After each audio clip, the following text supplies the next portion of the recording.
के बड़की बहनी लड़कों की बड़की बहनी की तरफ से 21 रुपया आया है बच्चे के न्यौछावर में, लेकिन उनका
कहीं राम चले आवे लक्ष्मण आवे, राम चले आवे लक्ष्मण आवे, सीता मैया चली आवे मजे में बंदना रे बनी आवे मजे में। लेकिन देखो अब किसी चुपा में क्या रहा है। ओ हरमनिया, ओ हरमनिया, ओ रिश्तेदारी बाद में, पहले काम देखो बाद में समझ लियो। आज अभी सुनियो वही बालम हो चले,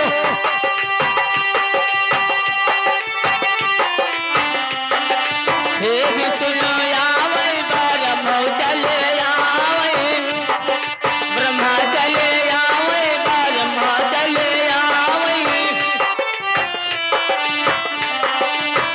वही बालम हो चले आवै, आज ब्रह्मा आवै बालम हो चले आवै,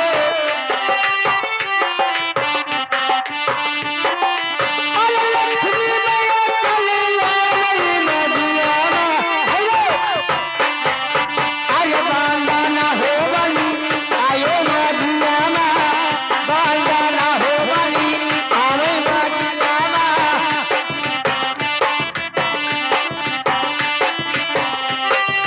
ए बने आवो माजमा बने आवो माजियामा, बांदाना हो बने आवो माजियामा, बांदाना रे बने आवो माजियामा।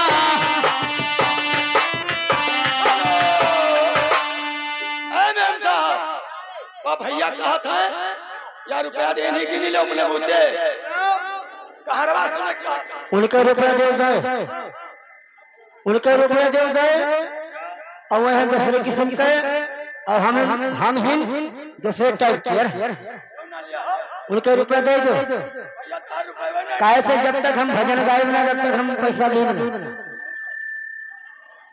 हारमोनिया